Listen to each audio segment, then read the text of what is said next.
Assalamualaikum warahmatullahi wabarakatuh. Alhamdulillahirabbil alamin. Wa bihi nasta'inu ala umuri dunya din.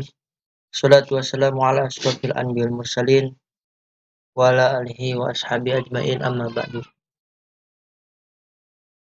Baik, saya Nur Fajar Ihram dari Prodi Pendidikan Agama Islam Reg 2D kelas D ingin mempresentasikan tugas ujian akhir semester Islamic Worldview. Baik, yang pertama itu melanjutkan materi yang sebelumnya dari setelah UTS, yaitu materi 8 sampai ke materi 15. Baik, yang pertama materi 8 yaitu berjudul Integrasi Ilmu dan Adab. Dalam Islam, ilmu dan adab harus bersatu dan berpadu serta tidak boleh terpisahkan. Karena orang berilmu tanpa adab, maka ia akan melakukan banyak kerusakan-kerusakan di bumi. Orang yang beradab juga harus berilmu agar dapat menjadi ilmu yang bermanfaat. Karena ilmu yang bermanfaat adalah ilmu yang dapat berpadu dengan adab menjadi satu kesatuan. Terdapat satu syair yang mengatakan, ilmu tanpa amal adalah gila. Pada masa yang sama, setiap amalan tanpa ilmu maka amalannya tidak akan diterima.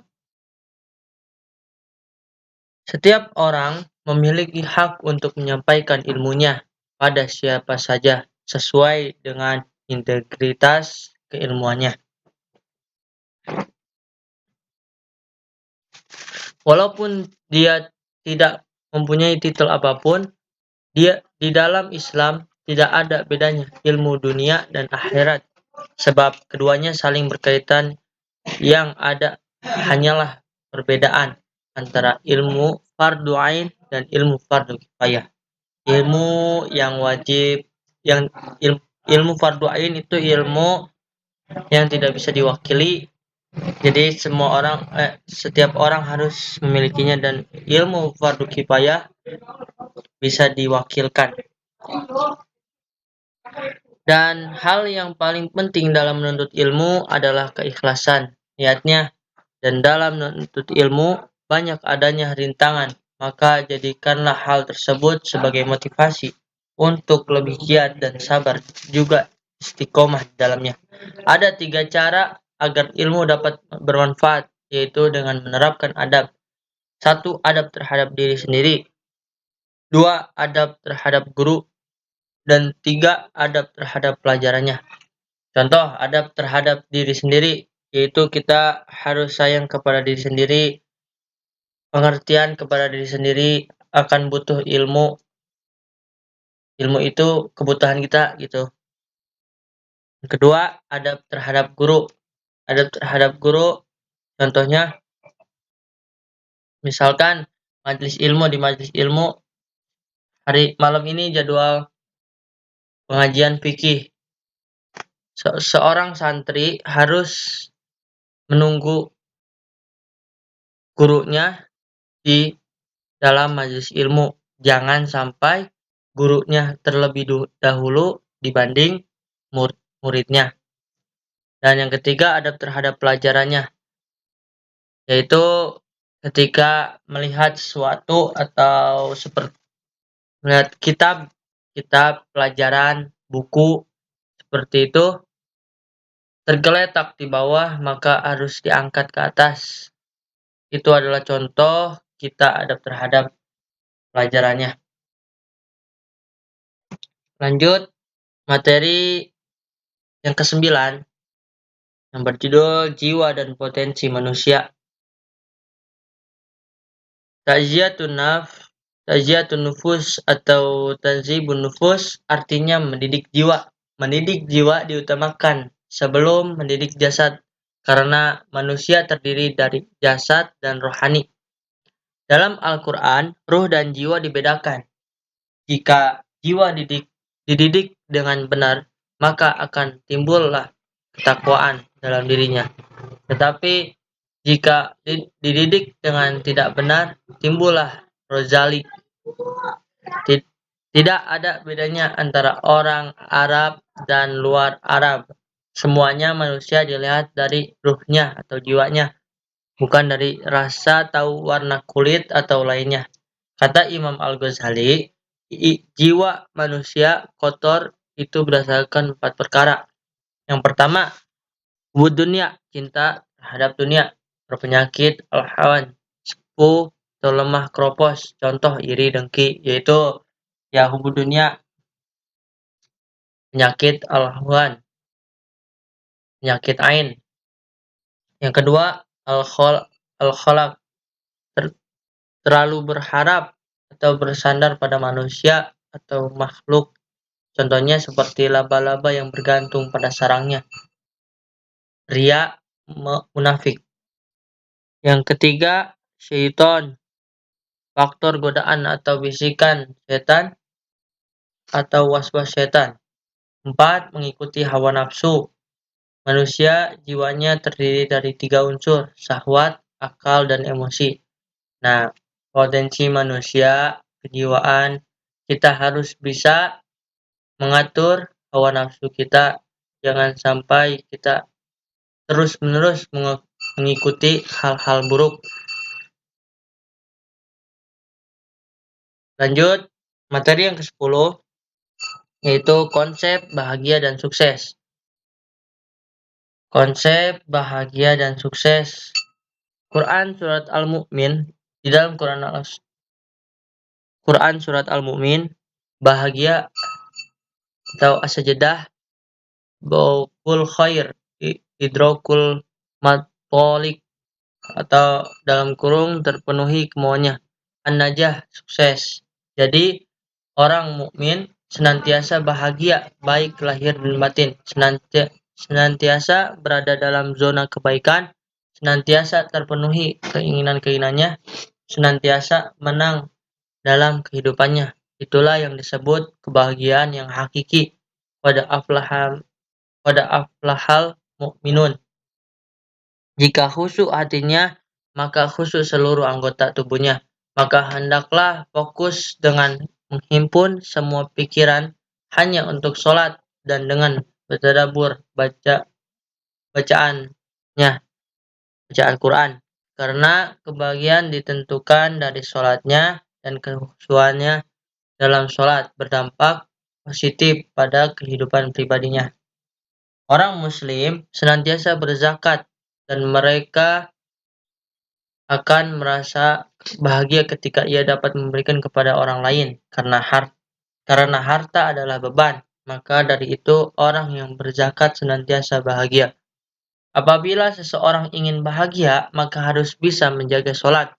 Kebahagiaan seseorang diawali dengan sholatnya dan khusyuk dan diakhiri dengan menjaga waktu sholatnya. Jangan sesekali kita meninggalkan sholat, karena apabila sholat kita benar, baik, khusyuk di depan Allah, maka akhlak kita pun benar. Lanjut, materi ke-11. Konsep alam, seni, dan kebudayaan, perspektif Islamic worldview. Allah menciptakan dunia ini untuk kepentingan manusia dan agar manusia dapat memperkaya bumi dan menyembah Allah Subhanahu wa taala. Alam terbagi menjadi bermacam-macam tingkatannya, yaitu 1. Kosmologi atau organik seperti benda mati, 2. Biologi atau hayatik, tumbuhan dan hewan, 3. Rohani, sifat gaib atau halus. Allah menciptakan alam gaib dan syahadah atau tampak. Alam juga terbagi tingkatan ruhaniyah atau sosial. Bismillahirrahmanirrahim. Wa ma khalaqtul jinni wal insa illa liya'budun. Aku tidak menciptakan jin dan manusia kecuali untuk beribadah kepadaku. Kebudayaan dalam Islam disebut sakofah, pemurnian. Jadi unsur alam melalui sakofah menjadi unsur kebudayaan. Manusia diciptakan dari alam materi dan rohani yang tidak dapat dipisahkan. Innallaha ya'muru bil adli wal ihsan wa ita'i dzil qurba wa yanha 'anil fahsya'i wal munkar wal baghi ya'idukum la'allakum tadhakkarun.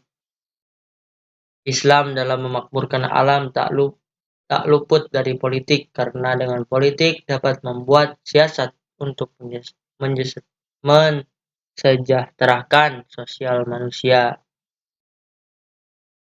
Lanjut materi ke-12, pilar kebangkitan Islam. Itu judulnya, pilar kebangkitan Islam. Kebaikan kaum muslimin disebabkan oleh dua hal, dan kerusakannya juga disebabkan dua hal. Kata kunci kebaikan umat ini ada pada keyakinan dan kezuhudan, dan rusaknya umat ini adalah karena sifat bakhil dan angan kosong yang melalaikan. 1. Yakin terhadap urusan keimanan. 2. Zuhud dalam urusan keduniaan atau materi. Zuhud artinya membatasi dunia dan dirinya. Dirinya. Zuhud itu bukan ditampakkan dalam bentuk fisik atau dengan pakaian lusuh, akan tetapi zuhud adalah memendekkan angan-angan. Mohon maaf. Dua hal tersebut merupakan kata kunci kebaikan, dan dua hal pula lah yang menjadi kata kunci kerusakan, bakhil dan angan-angan. Lanjut materi ke-13, yaitu perjalanan mencari ilmu dari kota Imam Bukhari Bukhara ke kota hujan. Imam Bukhari, beliau adalah seorang anak yatim yang sangat tekun dalam belajar, memiliki jiwa yang gigih dan pantang menyerah.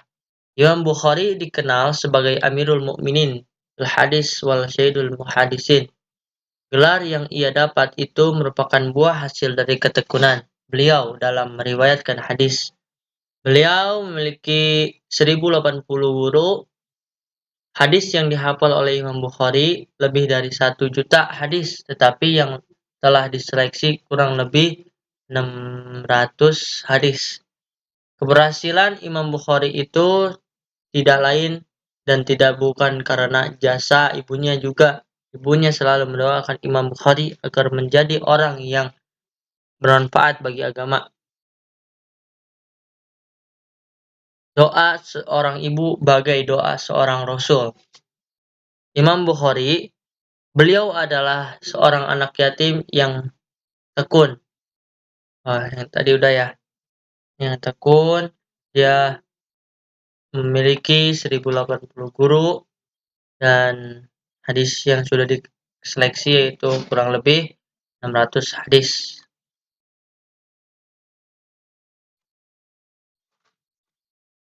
Materi ke-14,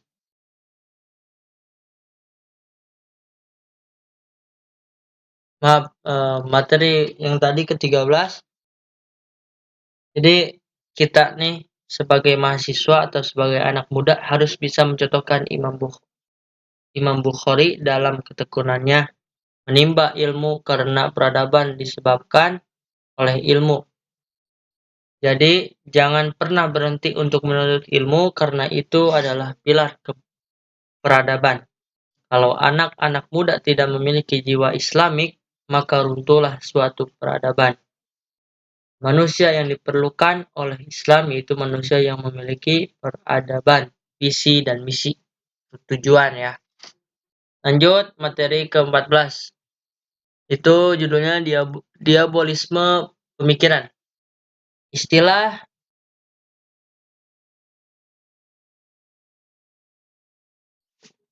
diabolisme itu berkaitan dengan pemikiran, gaya, perilaku atau watak yang menyerupai iblis dan perilaku turunannya. Jadi dengan adanya pengaruh was-was ataupun tiupan-tiupan dari pemikiran iblis yang kemudian dimasukkan di dalam jiwa manusia, ini terkadang menjadikan pemikiran manusia menjadi menyimpang, dan menyimpangnya manusia dari jalan kebenaran atau dari jalan Allah Subhanahu wa taala menyebabkan dirinya tersesat, menyebabkan keraguan, menyebabkan lupa akhirat, menyebabkan mudah tergoda dengan hal-hal yang sifat pragmatis. Ya, diabolisme pemikiran. Dia merusak secret world atau merusak ngancak-ngancak pemikiran kita. Diabolisme memiliki 3 faktor, diantaranya adalah karena faktor syubhat, faktor syahwat, faktor futuwati syaiton, mengikuti langkah-langkah syaiton.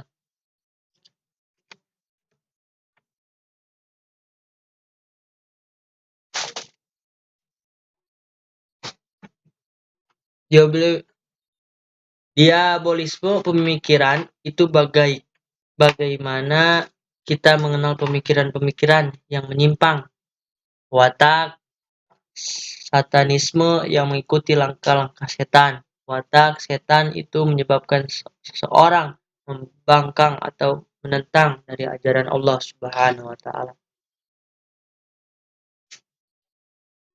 Karena yang tadi yang diabolisme disebabkan karena 3 faktor. Satu, karena syahwat mengikuti kesenangan. Dari pertama perkara syubhat. Syubhat artinya seseorang berada di dalam keraguan-raguan karena minimnya ilmu. Syubhat itu menyebabkan keraguan-raguan di dalam pemikiran. Di dalam Islam pemikiran itu harus jelas. Al yakinu la yuzalu bisyak. Nah, seperti itu. Kita tidak boleh ragu-ragu. Terus yang kedua, faktor syahwat ya. Ya, syahwat tuh hawa nafsu, keinginan atau dorongan yang ditimbulkan dari dalam diri seorang untuk meraih sesuatu yang membuat dia senang. Dalam Islam, syahwat harus dijinakan dan dikendalikan. Metode pengendalian syahwat dilakukan secara sistemik dalam ajaran yang terkemas dalam syariah dan akhlak. Syahwat yang dikendalikan akal sehat dan hati yang sehat, yang bersih, akan berfungsi sebagai penggerak tingkah laku atau motif yang menimbulkan motivasi pada keutamaan hidup. Terus yang ketiga, futuwah syaitan, mengikuti langkah-langkah setan. Bismillahirrahmanirrahim. Inna syaitan lakum aduwwun fattakhizu aduwwa innama yad'u hizbahu liyakunu min ashabis syair. Sesungguhnya setan itu adalah musuh bagimu, maka anggaplah dia musuh karena sesungguhnya setan-setan itu hanya mengajak golongannya supaya mereka menjadi penghuni neraka yang menyala-nyala. Makanya kita harus dekatkan diri kita kepada Allah. Ayo, marilah bersama. Jangan sampai kita terbawa oleh setan. Bismillahirrahmanirrahim. Ya ayyuhalladzina amanu la tattabi'u khututi syaitani wa may yattabi' khututi syaitani fa innahu ya'muru bil fahsya'i wal munkar. Walaula fadlullahi 'alaikum wa rahmatuhu ma zaka minkum min ahadin abadan walakinallaha yuzaki man yasha'u wallahu sami'un alim. Hai orang-orang yang beriman, janganlah kamu mengikuti langkah-langkah setan. Barang siapa yang mengikuti langkah-langkah setan, maka sesungguhnya setan itu menyuruh mengerjakan perbuatan yang keji dan mungkar. Sekiranya tidaklah karena karunia Allah dan rahmatnya kepada kamu sekalian, saya tidak seorang pun dari kamu bersih dari perbuatan-perbuatan keji dan mungkar selama-lamanya, tetapi Allah membersihkan siapa yang dikehendakinya, dan Allah Maha mendengar lagi Maha mengetahui.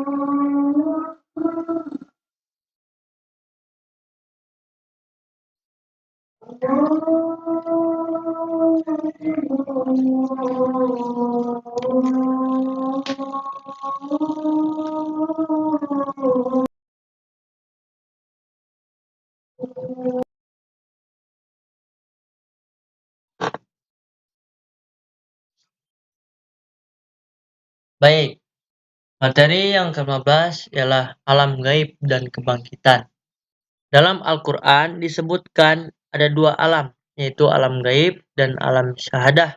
Kita diperintahkan untuk mengimaninya, karena kedua-duanya itu adalah ciptaan Allah Subhanahu wa Ta'ala. Dan Allah mengetahui yang gaib maupun yang syahadah. Wallahu alladzi la ilaha illahu alimul ghaibi wasyahadah warrahmanur rahim. Dialah Allah yang tiada Tuhan yang berhak disembah selain Dia, yang mengetahui yang gaib dan yang nyata. Dialah yang Maha Pemurah lagi Maha Penyayang. Dialah Allah yang tiada sembahan yang tak disembah kecuali Allah. Alimul ghaibi, Allah mengetahui yang gaib, wasyahadah, dan mengetahui alam yang tampak.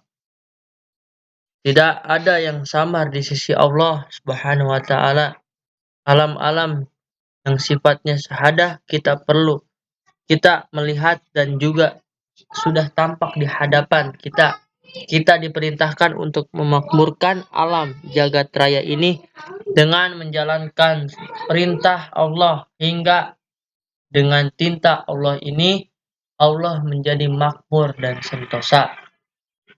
Allah juga menjauhi segala larangan-larangannya. Allah dan juga menjauhi larangan-larangannya Allah supaya muka bumi ini dijauhkan dari azab dan juga siksanya Allah. Lanjut. Nah, sekarang yang paling penting dibahas di sini yaitu adalah berkaitan dengan alam yang tidak tampak dari diri kita, yaitu alam gaib. Karena alam gaib ini penting supaya kita tidak keliru memahami konsep alam gaib ini.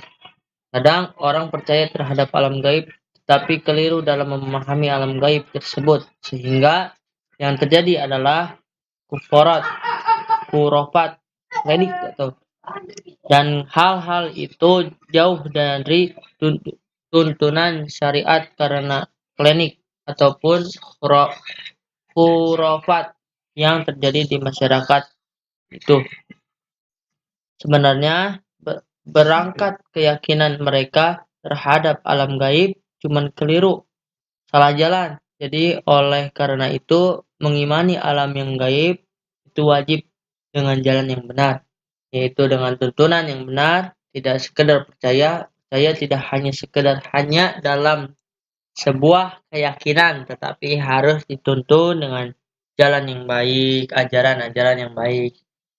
Inilah yang kemudian disebutkan dalam Al-Quran kalau suatu kewajiban utama seorang mukmin adalah alladzina yu'minuna bil ghaib, yaitu orang-orang yang mereka itu beriman terhadap alam yang gaib. Jadi alam yang gaib itu artinya alam yang tidak tampak oleh panca indera. Jadi di dalam kehidupan kita ini ada yang disebut dengan al-ba'ats, artinya kebangkitan, di mana nanti manusia setelah dimatikan oleh Allah Subhanahu wa Ta'ala, kemudian ia akan dibangkitkan. Kebangkitan yang paling dekat dengan kita adalah kebangkitan setelah bangun tidur. Itu termasuk hal yang gaib, karena orang yang tidur dalam keadaan dimatikan sementara oleh Allah Subhanahu wa Ta'ala.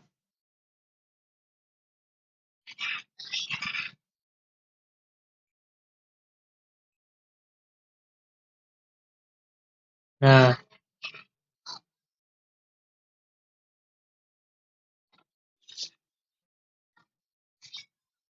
seperti itu tentang alam gaib dan kebangkitan ya. Baik, terima kasih.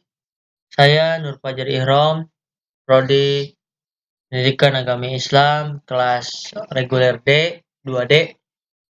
Minta maaf apabila ada kesalahan ketika berbicara. Apabila ada kata-kata yang baik, itu datangnya dari Allah, dan apabila kata-kata yang salah, itu datangnya dari diri pribadi saya. Terima kasih. Assalamualaikum warahmatullahi wabarakatuh.